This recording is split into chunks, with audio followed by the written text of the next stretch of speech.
एक दिन भगवान शिव और शिवा कहीं से गुजरते हुए जा रहे थे। एक दंत कथा है, कितनी प्रामाणिक है नहीं पता, परंतु मुझे यह सत्य लगती है। कहीं से जा रहे थे, खेत से गुजर रहे थे, और एक खेत के बीच में छोटा सा रास्ता होता है, जहां बड़े बड़े अनाज उगते हैं ना, वहां बीच में एक रास्ता होता है। वो रास्ते से जा रहे थे, जाते जाते भगवान शिव आगे और उनकी पत्नी उनके पीछे पीछे चल रहे थे।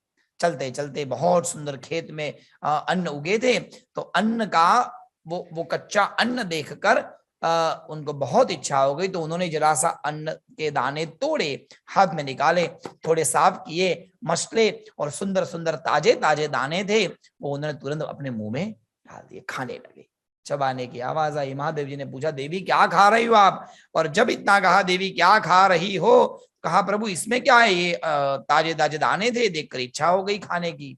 महादेव ने कहा, देवी ये क्या किया आपने? बिना पूछे उस अन्न के दाने पर जिसने मेहनत की थी उसका अधिकार है, और आपने बिना पूछे उसके दाने खा लिए। देवी आप तो कर्म के बंधन में बंध गए। आपने जितने दाने खाए हैं उतने वर्ष तक आपको उस खेडूत के वहां उस जो जिसने मेहनत की है उस अन्न को उगाने के लिए, आपने जिसके दाने खाए उसके घर आपको अपने दानों की कीमत चुकाने जाना पड़ेगा। और फिर दूसरे जन्म में जिसने ये उगाया था वही खेत का जो मालिक था, वो उसके दूसरे जन्म में दक्ष प्रजापति हुए, और शिवा आदि शक्ति जगदम्बा उनके वहां एक पुत्री बनकर प्रकट हुई, और सबसे छोटी पुत्री थी जिसका नाम था सती। और भी पुत्री थी जिनका विवाह दक्ष प्रजापति ने चंद्र के साथ कर दिया था। स्वधा और स्वाहा नाम की पुत्री, स्वधा नाम की पुत्री का विवाह पितृओं के साथ, और स्वाहा नाम की पुत्री का विवाह यज्ञ नारायण के साथ हो चुका था।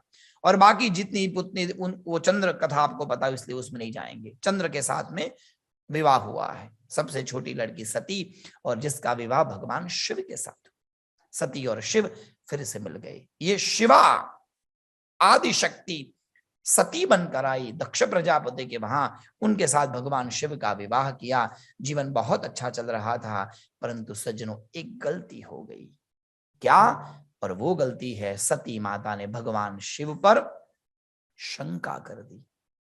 ये सब नाटक है, बोलो जैसे कृष्ण।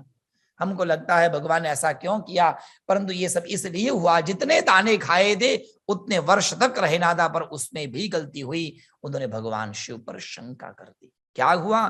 तो कहा जाता है कि ये सब भगवान की लीला थी। कथा जैसे आप सबको पता है, इसलिए बहुत जल्दी से जा रहा हूं।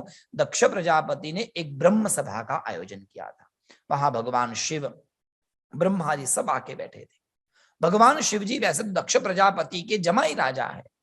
जब उस समय के दक्ष प्रजापति सबसे बड़े राजा थे, दक्ष प्रजापति जब वहां से गुजरे तो ब्रह्मा जी खड़े नहीं होंगे, क्योंकि वो तो उनके पिताजी थे। स्वयं भगवान नारायण भी खड़े नहीं हुए, क्योंकि वो उनके आराध्य देव थे। पर शिव जी खड़े नहीं हुए इसलिए दक्ष प्रजापति को बहुत रोष आया, गुस्सा आया, और मन में निश्चय कर लिया, इतना बड़ा यज्ञ करूंगा, पूरे विश्व के प्रत्येक देवी देवता राजा को बुलाऊंगा, पर इन महादेव को, इनको निशंकर को नहीं बुलाऊंगा। मान नहीं, सम्मान नहीं, व्यवहार का ज्ञान नहीं। सज्जनों यज्ञ किया ईश्वर के लिए नहीं, सत्कर्म किया। यज्ञ करना बहुत अच्छी बात है, सत्कर्म करना अच्छी बात है, मंदिरों में जाकर सेवा करनी अच्छी बात है, दान देना अच्छी बात है, परंतु ध्यान दीजिएगा, वो दान, वो कर्म, वो यज्ञ, वो सेवा किसी को नीचा दिखाने के लिए किया तो ध्यान दीजिएगा, वो ही यज्ञ, वो दान आपका विनाश कर देगा, वो कर्म दुष्कर्म हो जाएगा। दक्ष प्रजापति के साथ जैसा हुआ। यज्ञ तो बहुत अच्छा किया, यज्ञ का काम अच्छा है, परंतु किया क्यों? महादेव को नीचा दिखाने के लिए। सबको आमंत्रण है, परंतु सती को आमंत्रण नहीं दिया। और जैसे आप सबको पता है, सती माता ने देखा आकाश से सब देवी देवता जा रहे हैं, सबको बुलाया, सती माता ने हट कर दी भगवान के आगे। और आप जानते हैं कि बाल हट और स्त्री हट और राज हट ये बहुत खराब होती है। हट है तो हट है, ये चाहिए तो चाहिए। वही हट में भगवान शिव ने कहा, देवी आपको जाना है तो जाइए, परंतु जहां आमंत्रण नहीं है वहां नहीं जाना चाहिए। देवी ने कहा, पिता के घर, गुरु के घर क्या आमंत्रण। अंत तो गत्वा सती माता गए और साथ में नंदी जी को भी भेजा गया। बहुत बड़ा यज्ञ हो रहा, यज्ञ में दूर से देखा दक्ष प्रजापति, उनकी पत्नी दोनों बैठकर भगवान का यज्ञ कर रहे थे। सती को देखा पर मुंह फेर दिया, अंदर दुख हुआ। ओह, पिता ने मुझे देखकर पिता को खुशी नहीं है। और वैसे देखा जाए तो यदि 2 या 3 लड़के या दो बच्चे जब होते हैं तो पहले लड़के पर मम्मी का ज्यादा अधिकार होता है, पहला ऑलवेज मम्मी का ही होता है, बोलो जय श्री कृष्ण। और दूसरा वाला पप्पा का होता है या दूसरी वाली जो भी।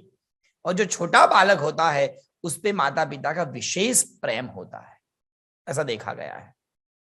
सती के ऊपर विशेष प्रेम, पर मुंह फेर दिया, दुख हुआ। फिर मन को मनाया, कोई बात नहीं, पिताजी का ध्यान शायद यज्ञ में होगा, उनको नहीं पता होगा मैं आई हूं। अपनी बहनों से मिली, सब बहनों ने कहा तू क्यों आई, तुमको कहां बुलाया था। दुख तो हुआ, अरे कोई बात नहीं, पिताजी से मिल लूंगी। पहले माँ बाहर आती है, माँ से मिलने जाती है सती माता, और माँ ने भी मुंह फेर दिया। और जब माँ ने मुंह फेरा तब सती को पारावार दुख हुआ। माँ कभी ऐसा नहीं कर सकती, कोई बात नहीं, पिता तो मेरे हैं ना, पिता को मेरे के प्रति बहुत प्रेम था। और सज्जनों, दक्ष प्रजापति जब यज्ञ से उपरत होकर बाहर आए और जब अपनी पुत्री को देखा तो न कहने वाले सभी शब्द उनको कहा, क्यों भेजा है तुमको, आदि आदि बहुत अपमान किया। सती ने देख लिया कि पति ने भेजा तो था, परंतु पिता के घर से अपमान हुआ है, अब मृत्यु के सिवा और कोई चारा नहीं है।